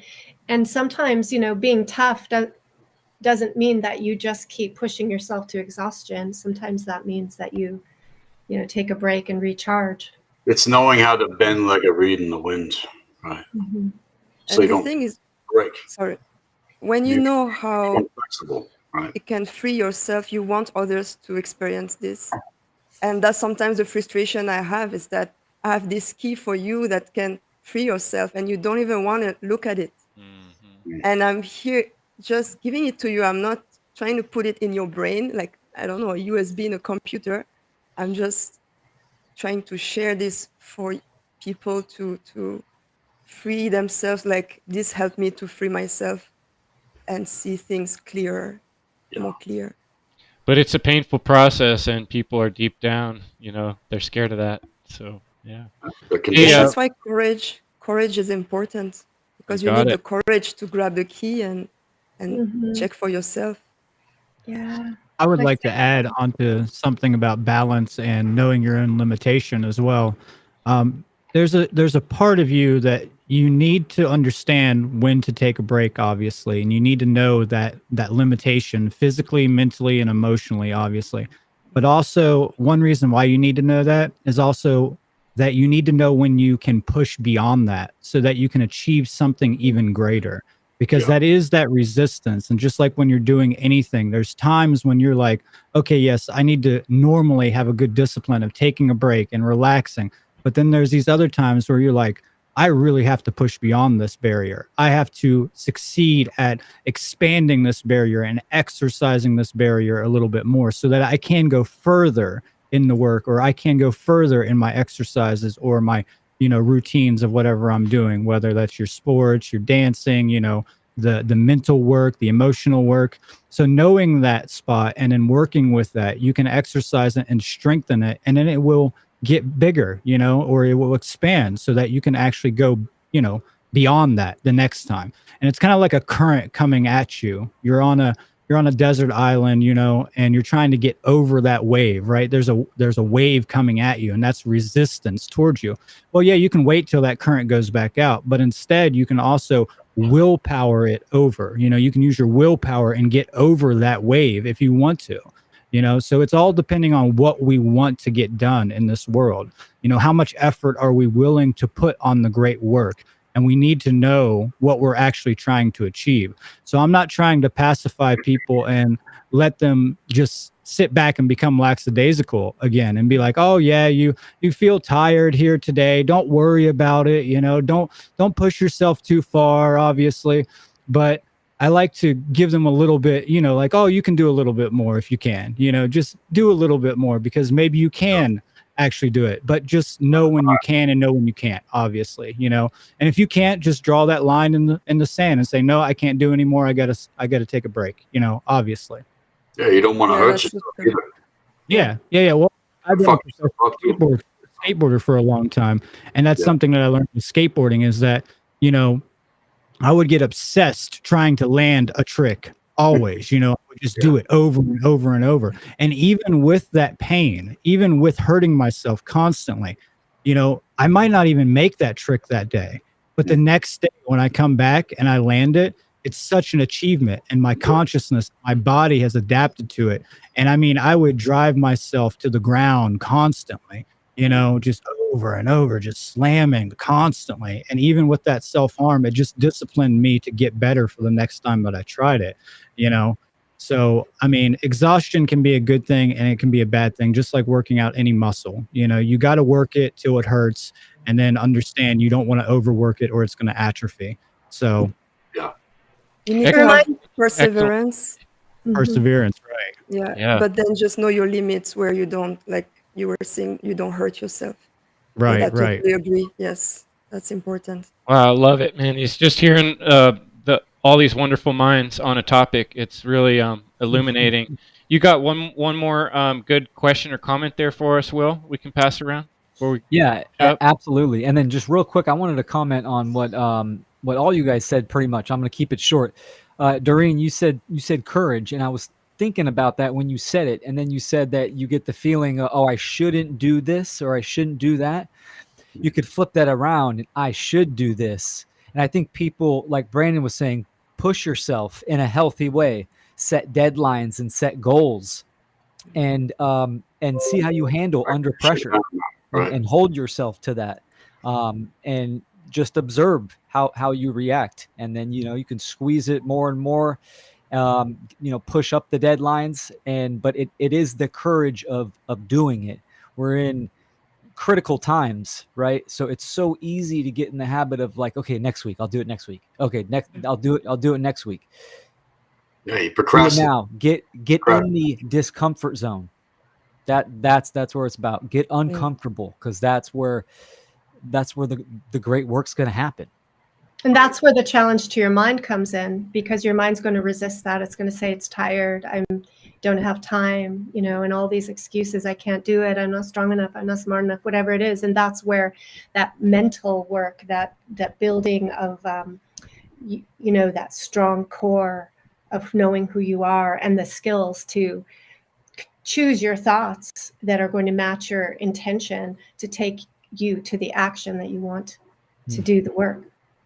And I think it's also to find balance in that obsession, I would say, because sometimes I would be working on a video for a day until the whole night until early morning, and then I will be so exhausted that I won't have energy the next day to do more work. You gotta and then it would affect you gotta eat. Yeah. Sometimes yes. I don't eat. And when you really want it to work and there's some issues and it's not working and you want your video that day at that time and you keep pushing.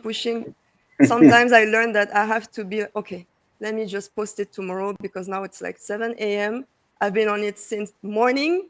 It's just my laptop is slow or something with the software, but I would push because I want that video edited, exported on my desktop, uploaded online, and I will push until I cannot even open my eyes, and that's not good in the end for the work I want to do and be efficient for the next video, because I will delay everything in the end.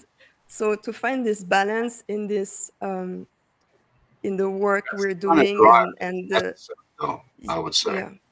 No, you really have to push yourself, like Brandon was saying, past your set limitations. Again, going back to the narrative that you tell yourself you can only do so much. We can do way fucking more than we're actually doing. That's right. We're powerful. And regular training is how you build that capacity. Build the muscle. Build the muscle. Yep. Right. Like any discipline, in any skills, you have to train until you reach another level, and when you look at the previous level, you feel, oh, that was easy when I look at it from that level now. Yeah, good point, Dorian. Thank you. So real quick, we'll do one last question and we can do rapid fire answers. We kept you guys on here long enough, and super grateful. This is Lisa, and a few people wanted me to ask this question. Is there a difference between the masculine and feminine sides of the psyche versus the positive and negative polarity? Yes. Put it up there. Yes, there are. I would agree. I would say yes, they are different. The masculine and feminine sides of the psyche are, you could refer to them as active and passive, or external versus internal. Something that is action-based versus something that is internal, emotional, based in consciousness. And the positive and negative aspects are whether something is in alignment with natural law or whether it is not in alignment with natural law. A lot of people tend to get into the situation where they're seeing the masculine dynamic of consciousness or the psyche as the positive one and the internal feminine dynamics as negative, and that's not really the case. The masculine and feminine dynamics of the psyche and of consciousness have to be integrated as one unified interacting whole within the individual, regardless of physical gender. That mental gender means that we have both our internal worlds and external actions aligned.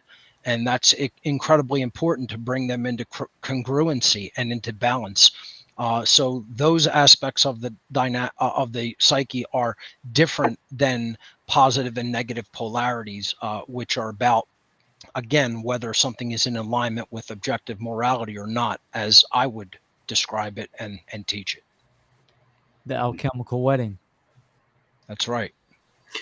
I would say that we all have the positive and negative charge of the energy force, the spindle of the energy force within us as individuals, both men and women.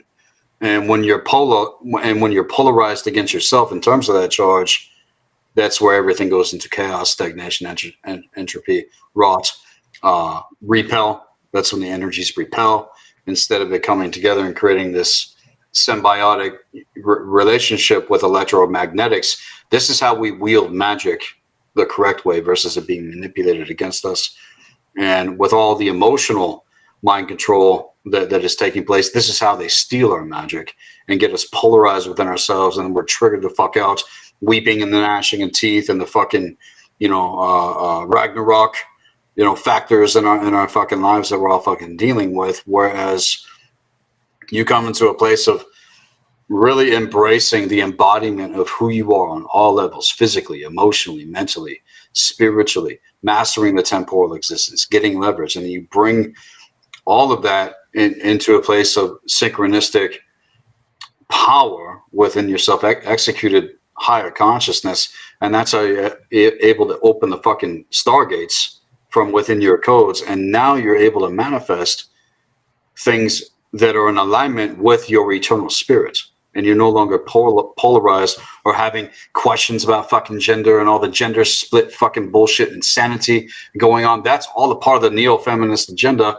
the satanic eugenics agenda presentation that Mark gave years ago. I mean, I share that with all of my students. You got to check this out. And things in terms of social dynamics and all this stuff going on, everything's polarized, but it's polarized on a manipulation, manipulating cosmic law against us. People don't know these things, but also our energy field, our templating. You know what I'm saying? So if we are not embodying the alignment of the positive and negative charge of the energy force, it is more often than not, I would say, being used against us. And this is how they harvest our fucking energy. This is how they're harvesting the soul in context. Does that make sense? Yeah. Yeah. I'll touch on the masculine, feminine. We have the anima and the animus, which that is the feminine and the masculine. And, this is getting deep into the subconscious and actually relates to parents. The anima relates to your mother and the animus relates to your father. So that's interesting shit. That's deep shadow work, right? And that's where it starts. The relationship you had with your parents.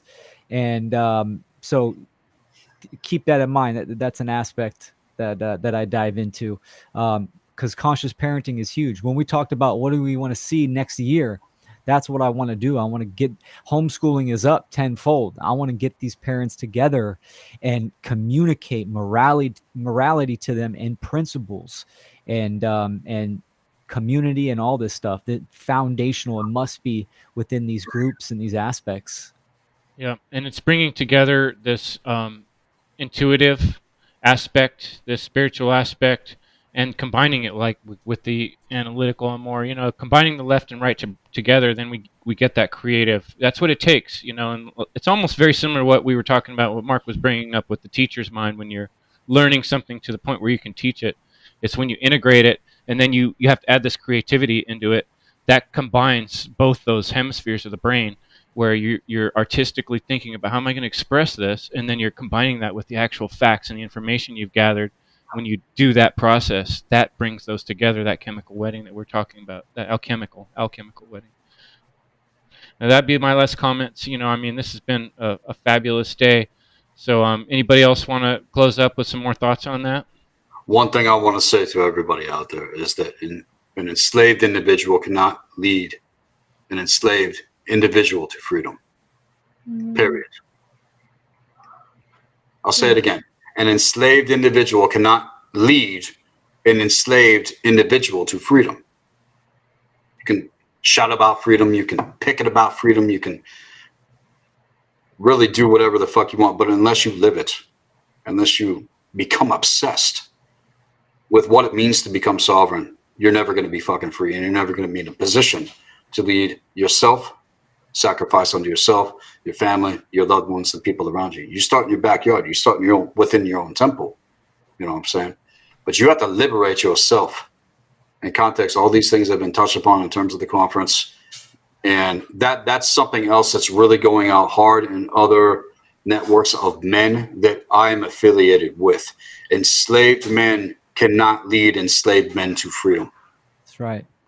Yeah, That's we have to become the living definition of freedom, as the Sons of Liberty said, which is a great band that I recommend anybody to check out. Yeah. I'll give my closing thoughts in the sense that I think that this conference serves as a fantastic example of what people who are coming together and doing the great work can achieve. And I also would like people to see this as an example of what people can put together in a relatively short period of time. This is FUNL's second year. Look at the quality of participants, the quality of production, everything, all the effort that went into all of that. This is work that really should inspire others and show them what they are capable of doing if they only get involved and begin doing the great work. So I once again just want to thank all the participants, the organizers, all of the presenters. The effort is fantastic, and I hope everybody sees this as an opportunity to really understand what everybody out there who watched this conference is actually capable of doing if they put the effort in. So thank you to everyone. Thank you. Thanks so much, Mark. Yeah, Much well said. appreciated. Yeah, well said. And you know what? A year ago, I didn't know how to do any of this stuff, right? So it's like, I mean, taking your class and gathering that information and then just acting on it. So people might see this conference and think it's, it's way above their par, but you don't know until you get out there and check it out and see what it entails. So yeah, great comments. Thanks, Mark, and thanks, Brandon, Sethicus, Patty, Doreen, Leslie, Chris, and everyone else that was part of the FUNL conference. Yeah. Yeah, thank you very much, Will and Chris and everybody for putting on this amazing event. It's very inspirational to me as a conference, host as well. So I can't wait to take everything that I've learned here and apply it to the conference that I'll be having, and hopefully participate or join in to watch the next one whenever you guys do another one. So I'm really excited for that, to see where you guys go with all this. Excellent. Yeah, it's all about freedom, folks. That's the answer to everything, as Leslie quoted me. I remember when you told me that. Look forward to being in communication with each of you, and we'll keep supporting one another and all the people in our community, and we're going to keep making this thing happen. None of us will give up. Just keep trying harder. Thank you to all the viewers. You guys have a great night. Bye. Bye, everyone. Right. Thanks so much. Care. Thank you. Bye.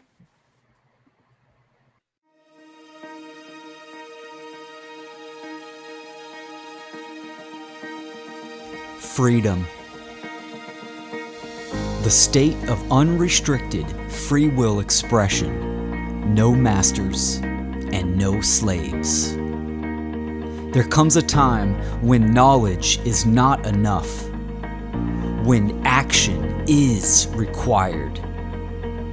Knowledge is potential, the potential to create freedom for all. This is our creation. Funnel 2 Convergence is a free 2-day online conference featuring presenters from a wide spectrum of creative expression, united for freedom and focused on action.